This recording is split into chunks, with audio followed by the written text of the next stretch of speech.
4. क्रोध आणि वैर. मनात क्रोध भावना ठेवू नका. वैरभाव विसरा व आपल्या शत्रूलाही प्रेमाने जिंका. हाच बौद्ध जीवन मार्ग होय. क्रोधाग्नीचे शमन करा.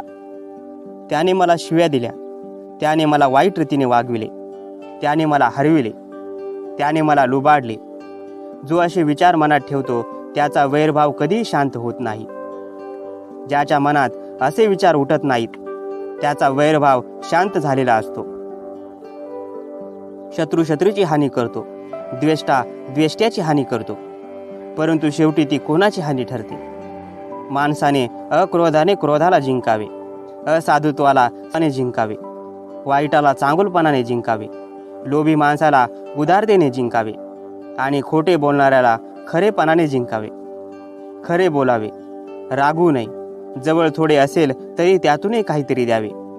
माणसाने क्रोधाचा त्याग करावा, व्यर्थ अभिमानाचा त्याग करावा.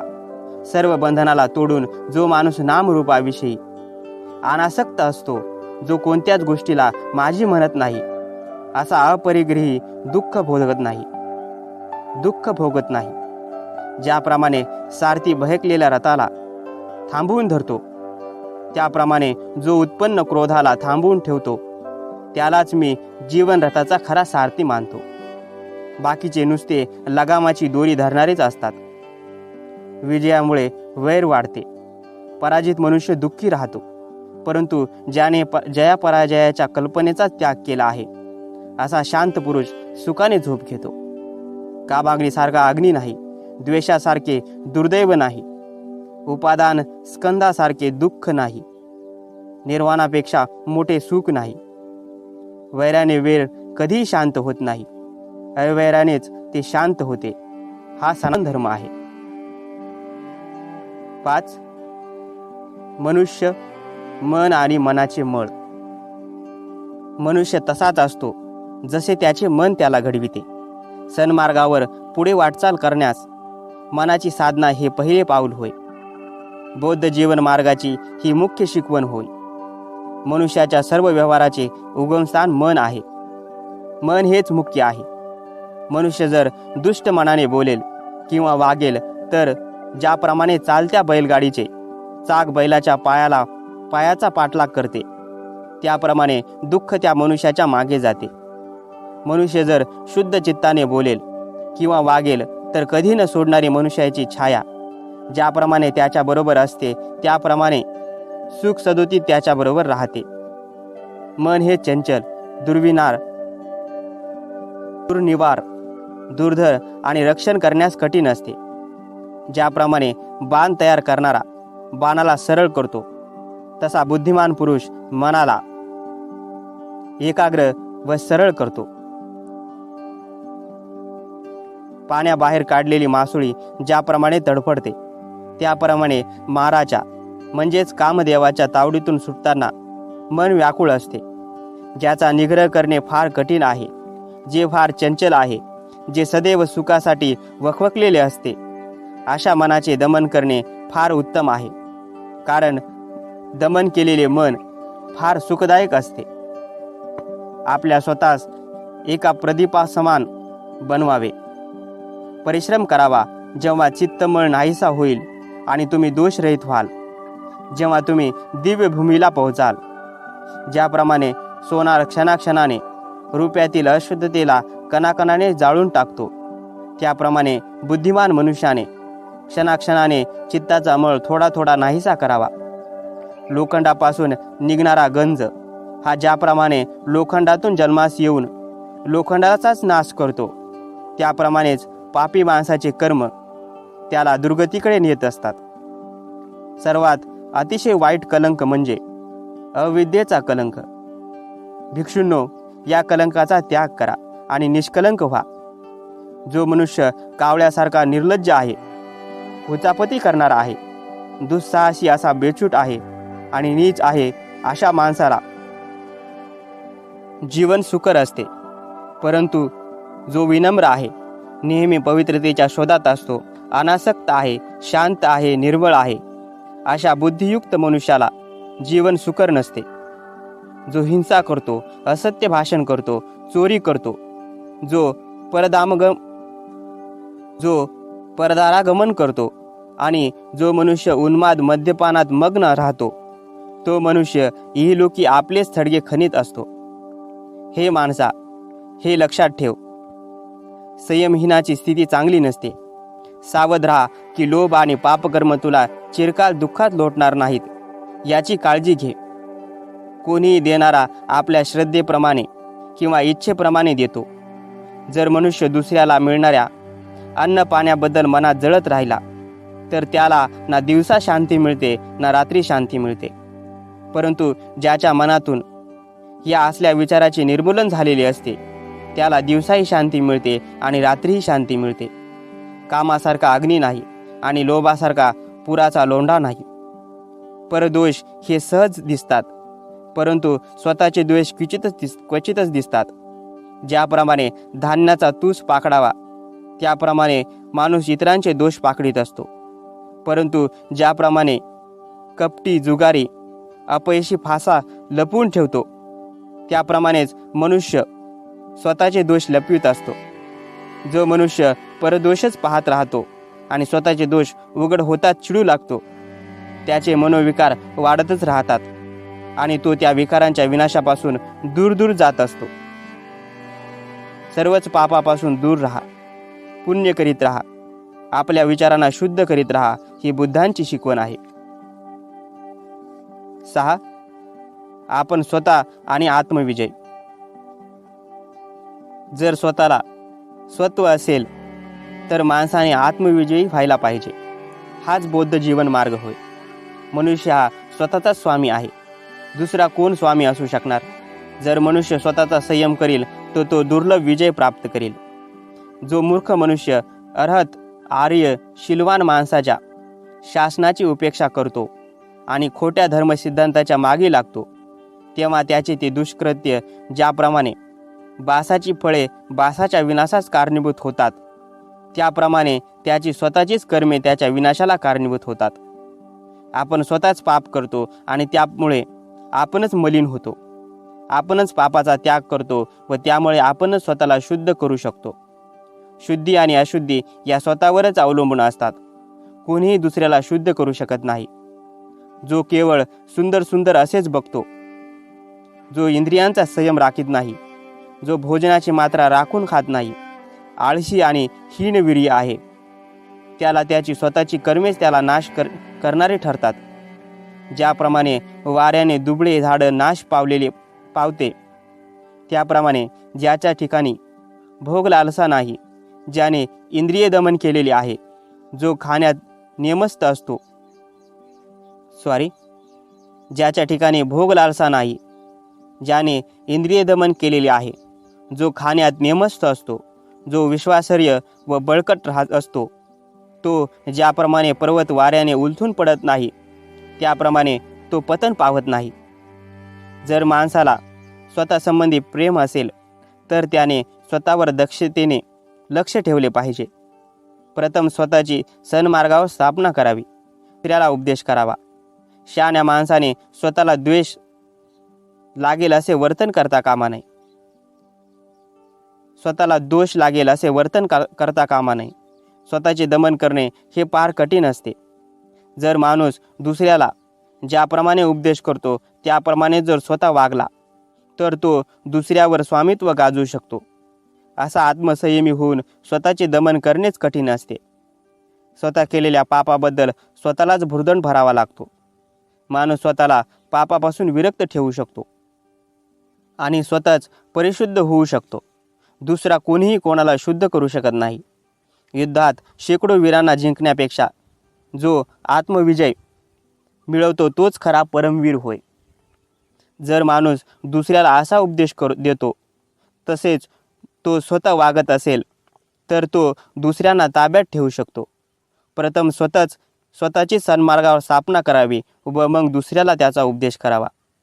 शहाण्या माणसाने स्वतःला दोष लागेल असे वर्तन करता कामा नये. स्वतःचे दमन करणे हे फार कठीण असते. जर माणूस दुसऱ्याला ज्याप्रमाणे उपदेश करतो त्याप्रमाणे स्वतः वागला तर असा आत्मसंयमी हाच खरा दुसऱ्यावर स्वामित्व गाजविणारा होऊ शकतो.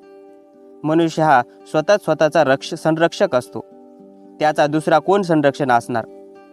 जो स्वतःचे रक्षण करू शकतो त्याला स्वतःसारखा दुसरा संरक्षण मिळणे दुर्लभ आहे. जर माणसाला स्वतःसंबंधी प्रेम असेल तर त्याने स्वतःवर दक्षतेने लक्ष ठेवले पाहिजे. 7. प्रज्ञा, न्याय आणि सत्संगती. बुद्धिमान व्हा, न्यायी व्हा आणि सत्संगती धरा. हाच बौद्ध जीवन मार्ग होय. जो मनुष्य काय वर्ज्य करावे हे तुम्हाला दाखवितो, जो तुमच्या द्वेषाबद्दल तुम्हाला रागवतो आणि जो बुद्धिमान आहे अशा माणसाच्या मागून, ज्याप्रमाणे गुप्तधन दाखविणाऱ्या माणसामागून तुम्ही जाऊ इच्छिता त्याप्रमाणे तुम्ही जात राहा. अशा सत्पुरुषाचे अनुयायित्व हे तुमचे वाईट करणार नाही, भलेच करील. जो चुकल्यास रागे भरतो, जो शिकवितो, अनुचित करण्यास प्रतिबंध करतो, तो सुजनांना प्रिय आणि दुर्जनांना अप्रिय वाटतो. पापी आणि नीच मनुष्याची संगत धरू नका. सदाचारी पुरुषाची मैत्री करा, श्रेष्ठ पुरुषाची मैत्री करा. जो धर्मामृताचे सेवन करतो त्याचे मन गंभीर असते आणि जीवन सुखी असते. सज्जन हे श्रेष्ठ पुरुषाने उपदेशिलेल्या धर्माने आनंद पावतात. माळी कालव्यातून आपल्या इच्छेप्रमाणे पाल्याला वळण देतो. बाणाकार बाणाला नीट सरळ करतो, सुतार लाकडाच्या ओंडक्याला सरळ करतो. त्याप्रमाणे शहाणे लोक स्वतःला नियमानुसार वागविण्याचे वळण देतात. ज्याप्रमाणे पर्वत वाऱ्याने कंप पावत नाही, त्याप्रमाणे शहाणी माणसे निंदा अथवा स्तुतीने विचलित होत नाहीत. ज्याप्रमाणे खोल आणि निष्कंप तळे शांत दिसते, त्याप्रमाणे धम्मश्रवणानंतर शहाणी माणसे शांत गंभीर बनतात. सत्पुरुष कोणत्याही परिस्थितीत मनास सम ठेवतात. ती इच्छा तृप्तीच्या निमित्ताने बोलत नसतात. सुखाचा अनुभव हो अथवा दुःखाचा अनुभव हो, ते कधीही आनंदाने उन्नत झालेले किंवा निराशाने पछाडलेले दिसत नाहीत. जोपर्यंत पापाची घडी भरलेली नसते तोपर्यंत मूर्ख माणसाला पाप हे मधासारखे गोड वाटते. परंतु जेव्हा पाप पक्क होते तेव्हा ते मूर्ख माणसाला दुःख देते. मूर्ख माणसाला आपण पाप करीत आहोत याची जाणीव नसते, परंतु तो आगीने भाजल्याप्रमाणे दुष्कृत्याने जळत असतो. जो जागा आहे त्याला रात्र प्रदीर्घ वाटते. जो थकलेला आहे त्याला एक मैलाचा पल्ला लांबलचक वाटतो. ज्याला धर्माचे ज्ञान नाही अशा मूर्खाला जीवनही प्रदीर्घ वाटते. जीवनाचा प्रवास करणाऱ्याला स्वतःहून श्रेष्ठ किंवा स्वतःच्या योग्यतेचा पुरुष भेटला नाही तर त्याने निग्रहाने एकटेपणानेच प्रवास करावा, परंतु मूर्खाचा सहवास मात्र कधीही करू नये. ही माझी दौलत, हे माझे पुत्र, या विचारानेच मूर्ख मनुष्य सारखा दुःखी होत असतो. तो स्वतःचा स्वामी नसतो, तर मग स्वतःच्या दौलतीचा आणि पुत्रांचा स्वामी तो कसा होणार? मूर्ख ज्या प्रमाणात स्वतःचा मूर्खपणा ओळखतो त्या प्रमाणात तो शहाणा असतो, परंतु जो मूर्ख असून स्वतःला शहाणा समजतो त्याला खरा मूर्ख जाणावे. मूर्ख माणसाला आयुष्यभर सत्संगती लाभली तरी ज्याप्रमाणे पळीला आमटीची चव कळत नाही त्याप्रमाणे त्याला लाभलेला सत्संगतीचे मर्म तो समजत नाही. बुद्धिमान माणसाला एक पळभर शहाण्या माणसाचा सहवास लाभला तरी ज्याप्रमाणे जिभेला आमटीची चव कळते त्याप्रमाणे त्याला तत्काळ सत्संगतीचे सत्य कळून आल्याशिवाय राहत नाही. अल्पबुद्धी मूर्ख हा स्वतःचा शत्रू असतो, कारण तो अशी दुष्कृत्य करतो ज्याची फळे कटू असतात. ज्या कर्माबद्दल पश्चाताप करावा लागतो आणि ज्याचे फळ रडत भोगावे लागते असे कर्म चांगले नाही असे समजावे.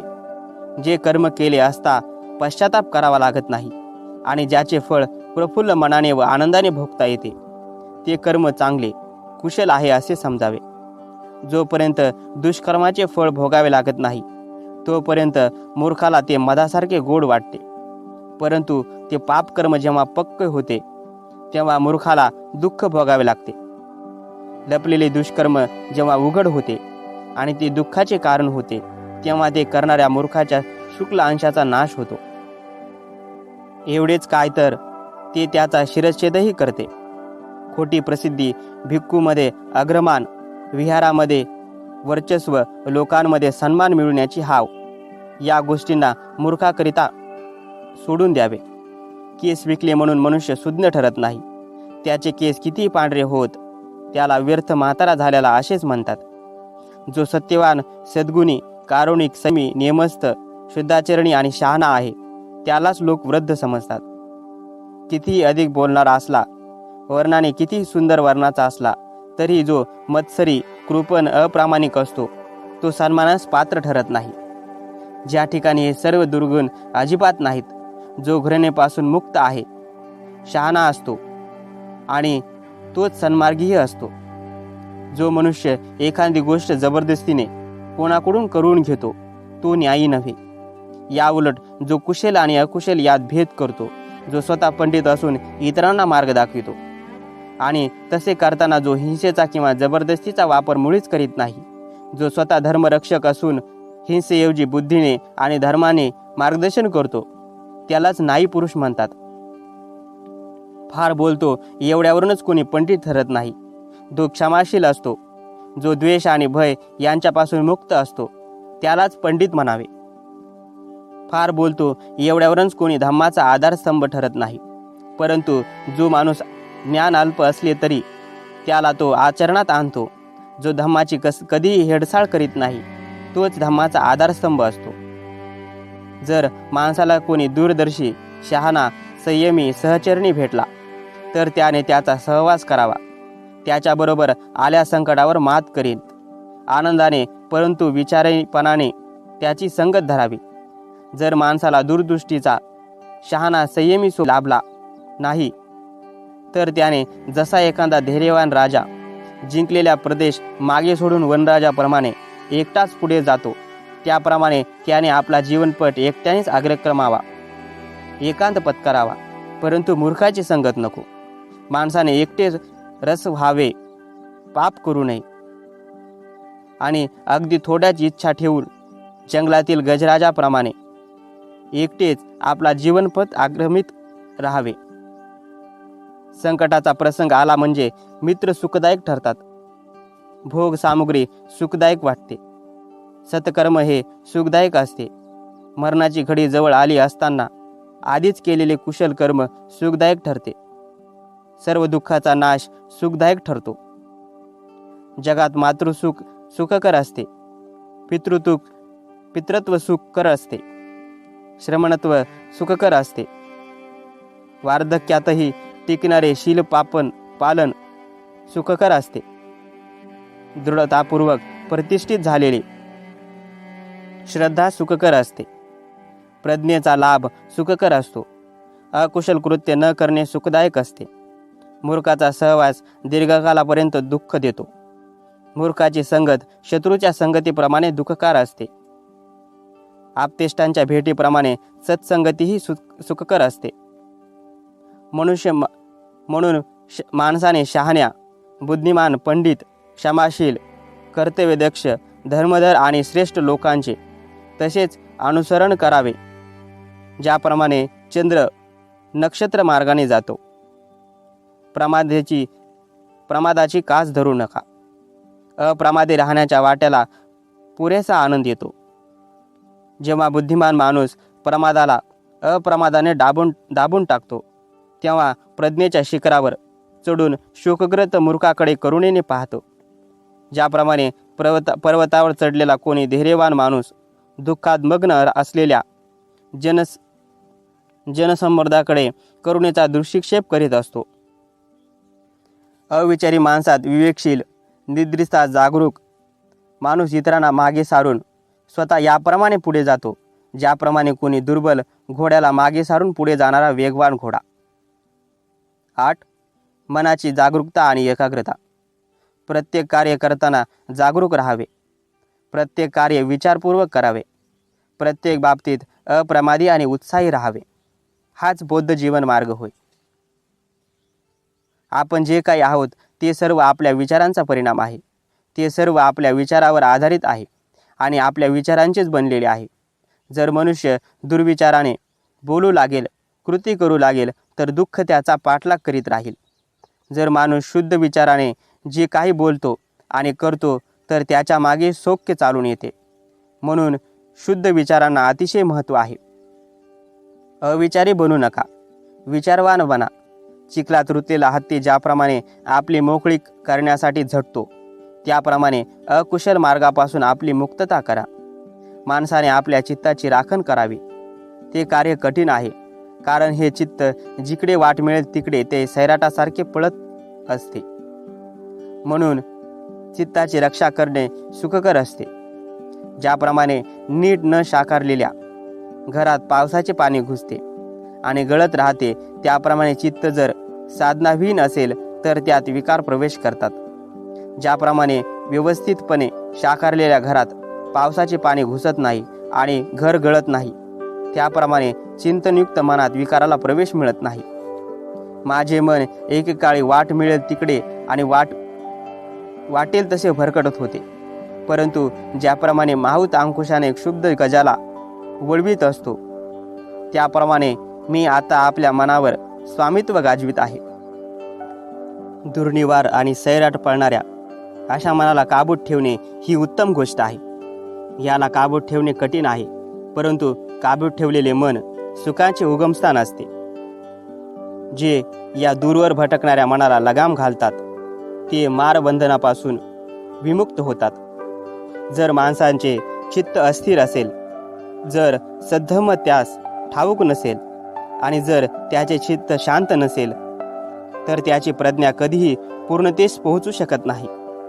एक द्वेष्टा दुसऱ्या द्वेषाला किंवा एक शत्रू दुसऱ्या शत्रूला जेवढा त्रास देऊ शकेल त्यापेक्षा वाईट मार्गाकडे वळलेले माणसाचे मन अधिक त्रास देते. चांगल्या मार्गाकडे लागलेले मन माणसाचे जेवढे हित करते तेवढे हित ना माता पितराकडून करू शकतात आणि ना इतर नातलगही करू शकतात. 9. जागरूकता, अप्रमाद आणि वीर्य. जेव्हा अप्रमादी प्रमादास जिंकतो, जेव्हा तो शोकमुक्त होऊन शोकाग्रस्त मानवजातीला प्रज्ञेच्या प्रासादावर चढून अशा तऱ्हेने पाहतो, ज्याप्रमाणे कोणी पर्वत शिखरावर चढलेला बुद्धिमान माणूस खाली दरीमध्ये असलेल्या मूर्खाकडे दृष्टीने बघतो. प्रमादी लोकांमध्ये अप्रमादी, निद्रिस्तामध्ये जागरूक अशा प्रकारे मागे टाकून निघून जातो. ज्याप्रमाणे उमदा घोडा जसा दुर्बल घोड्याला मागे टाकून पुढे जात असतो. प्रमादाच्या अधीन होऊ नका, कामभोगामध्ये फसू नका. अप्रमादी माणसालाच ध्यानाचा लाभ मिळतो. दक्षता अमृतपद आहे, अविचार मृत्यू समान आहे. अप्रमादी हे कधीच मरत नाहीत, उलट प्रमादी हे मृतवतच असतात. इतरांचा हेतू कितीही मोठा असला तरी आपल्या जीवनाच्या हेतूपासून विचलित होऊ नका. उच्च राहणीमानावर नव्हे तर उच्च आचरणावर सुख अवलंबून असते. हाच बौद्ध जीवन मार्ग होय. भूक हा एक भयंकर रोग आहे. आरोग्य हा सर्वश्रेष्ठ लाभ होय. समाधान हे सर्वश्रेष्ठ धन होय. विश्वास हे सर्वश्रेष्ठ नाते होय. आणि निर्वाण हे सर्वश्रेष्ठ सुख होय. वैरी लोकांच्या मध्ये राहूनही अवैरी बनून आम्ही सुखपूर्वक राहू. व्याधिग्रस्त समाजात स्वतःचे आरोग्य राखून आम्ही सुखपूर्वक राहू. लोभी माणसात आम्ही निर्लोभी राहून सुखाने राहू.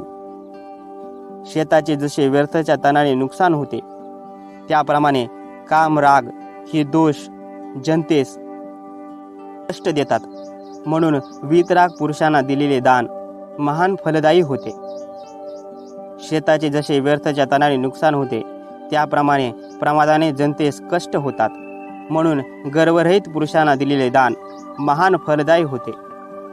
शेताचे जसे व्यर्थ तणाने नुकसान होते, त्याप्रमाणे तृष्णेने जनतेस कष्ट होतात.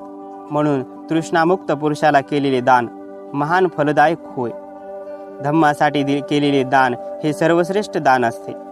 धम्माचे माधुर्य सर्व माधुर्यात श्रेष्ठ असते. धम्मापासून होणारा आनंद हा सर्व आनंदात श्रेष्ठ असतो. विजयातून वैर उत्पन्न होते, कारण पराजित दुःखी राहतो. जो जयापराजयाची भावना सोडून देतो तो समाधानी वृत्तीने सुखी राहतो.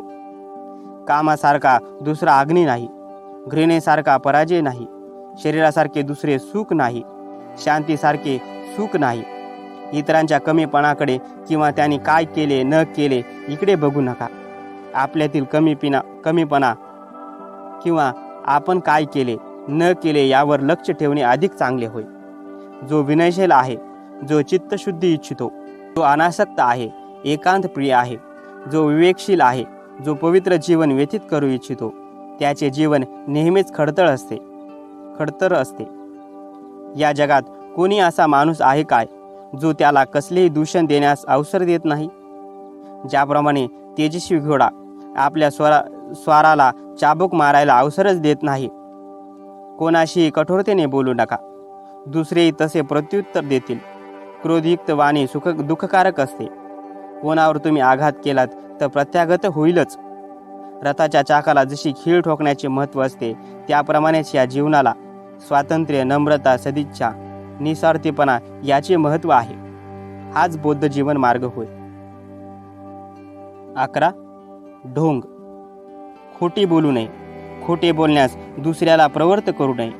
खोटे बोलण्याच्या कृत्याला संमती देऊ नये. सर्व प्रकारचे असत्य भाषण टाळावे. तथागत जसे बोलतात तसे वागतात. तथागत जसे वागतात तसे बोलतात. ते यथाभाषी तथाकारी आणि यथाकारी तथाभाषी असल्यामुळे त्यांना तथागत म्हणतात. हाच बौद्ध जीवन मार्ग होय. 12. सम्यक मार्गाचे अनुसरण. सम्यक मार्ग निवडा आणि त्यापासून विचलित होऊ नका. मार्ग विपुल आहेत, परंतु सर्वच काही सन्मार्गाकडे जात नसतात. सन्मार्ग हा केवळ थोडक्यांच्या सुखासाठी नाही, तो सर्वांच्या सुखासाठी आहे. तो प्रारंभी, मध्ये आणि शेवटीही कल्याणप्रद असला पाहिजे. सन्मार्गाचे अनुसरण म्हणजे बौद्ध जीवन मार्गाचे अनुसरण होय. आर्य अष्टांगिक मार्ग हा श्रेष्ठतम मार्ग आहे. सर्वश्रेष्ठ सत्य 4 आर्य सत्य होत. सर्वश्रेष्ठ धर्म विराग होय. सर्वश्रेष्ठ पुरुष तो होय जो चक्षुमान बुद्ध आहे. अष्टांगिक मार्ग हा प्रज्ञाशुद्धीचा एकमेव मार्ग आहे. दुसरा मार्गच नाही. म्हणून याच मार्गाने जा. जर तुम्ही या मार्गाने जाल तर तुम्ही दुःखाचा अंत करू शकाल. दुःखरूपी कंटकाला कसे काढून टाकता येईल हे ज्ञान प्राप्त केल्यावर मी या मार्गाचा उपदेश केला. तथागत हे केवळ पथदर्शक आहेत. स्वतः उन्नतीचा प्रयत्न त्याने स्वतःच करायचा असतो. सृष्टीतील सर्व पदार्थ हे अनित्य म्हणजे विनाशीधीन आहेत. हे जो प्रज्ञाचक्षुने ओळखतो त्याला दुःख विचलित करू शकत नाही. तो दुःखाचा अंत करू शकतो. सर्व धर्म अनात्म आहेत. जो हे प्रज्ञाचक्षुने ओळखतो त्याला दुःख स्पर्श करीत नाही. त्याला त्यापासून मुक्ती मिळते. जेव्हा उत्साहपूर्वक कार्य करायला पाहिजे तेव्हा जो उत्साहपूर्वक कार्य करीत नाही, जो तरुण आणि बळकट असूनही आळसाच्या आहारी गेलेला असतो, ज्याची इच्छाशक्ती आणि संकल्प दृढ नसतात, त्या आळशी मनुष्याला कधीही सम्यक ज्ञान प्राप्त होत नाही. वाणीविषयी सावध असणे, विचारावर संयम राखणे तथा कायाने कोणतेही पाप न करणे हे काया, वाचा, मनसा आचरणाचे 3 निर्मळ मार्ग ठेवल्यास प्रज्ञावंतांनी निर्देशिलेल्या मार्गाने माणसाला जाता येते. वास्तविक ज्ञान मिळविणे म्हणजे लाभ होय आणि ज्ञानाचा अभाव म्हणजे हानी होय. दोन्ही मार्ग ओळखून माणसाने असा व्यवहार करावा की ज्यामुळे ज्ञानाची वाढ होईल. स्वतःच्याच हाताने शरद ऋतूतील कमळाप्रमाणे माणसाने आत्मप्रीती खुडून काढावी. शांतीचा मार्ग जवळ करावा. सुगताने म्हणजे भगवान बुद्धाने निर्वाणाचा हाच मार्ग निर्दिष्टलेला केलेला आहे. अधर्माने वागू नका. अविचाराने जगू नका. मिथ्या सिद्धांताचे अनुकरण करू नका. जागे व्हा. सुस्त पडून राहू नका. प्रमाद करू नका. सद्गुणाची कास धरा. सद्गुणी लोक इहलोकी सुखी असतात. जो पूर्वी अविचारी असेल परंतु जो प्रमादास सोडून नंतर सुविचारी होतो, ढग विमुक्त चंद्राप्रमाणे या जगाला प्रभावित करतो.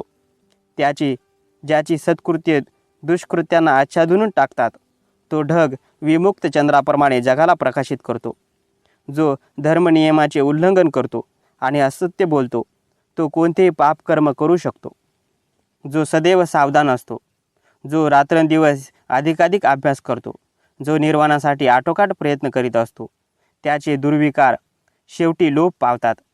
अशी एक जुनी म्हण आहे की जो गप्प बसतो त्यालाही लोक दूषण देतात, जो फार बोलतो त्यालाही लोक दूषण देतात, आणि जो अगदी थोडे बोलतो त्यालाही दूषण देतात. खरोखर ज्याला दूषणच लावले जात नाही असा या जगात कोणीच नाही. ज्याला सदैव दूषण देतात किंवा ज्याचे सदैव स्तुती करतात असा पुरुष पूर्वी नव्हता, आता नाही आणि पुढे कधीही होणार नाही. वाणीच्या क्रोधापासून सावध राहा, जिभेवर संयम ठेवा. मानसिक क्रोधापासून सावध राहा आणि आपल्या मनावर संयम ठेवा. अप्रमाद हा निर्वाणाचा मार्ग आहे. प्रमाद मृत्यूचा मार्ग आहे. जे अप्रमादी असतात ते अमर असतात आणि जे प्रमादी असतात ते मृतवत असतात. 13. सद्धम्मासोबत अधम्माला मिसळू नका. जे खोट्याला खरे आणि खऱ्याला खोटे समजतात असे मिथ्यादृष्टी कधीही सत्यापर्यंत पोहोचू शकत नाहीत. जे खऱ्याला खोटे आणि खोट्याला खरे समजतात असे मिथ्यादृष्टी कधीही सत्यापर्यंत पोहोचू शकत नाहीत. जे सत्याला सत्य आणि असत्याला असत्य म्हणून ओळखतात अशा सम्यक दृष्टींना सत्याचा लाभ होतो. घर नीट साकारलेले नसेल तर ज्याप्रमाणे त्यास पावसाचे पाणी शिरू लागते त्याप्रमाणेच साधनारहित मनात तृष्णा प्रवेश करते. घर नीट साकारलेले असले की त्यात ज्याप्रमाणे पावसाचे पाणी शिरू शकत नाही त्याप्रमाणेच साधनायुक्त मनात तृष्णा प्रवेश करू शकत नाही. उठा, प्रमादी राहू नका, धम्माच्या मार्गाने चला. जो सन्मार्गाने जातो तो ही लोकी आणि इतर सर्व लोकी सुखी होतो. सन्मार्गाचा अवलंब करा, कुमार्गाचा अवलंब करू नका. सन्मार्गाने जाणारे इहलोकी आणि इतर सर्व लोकी सुखी होतात.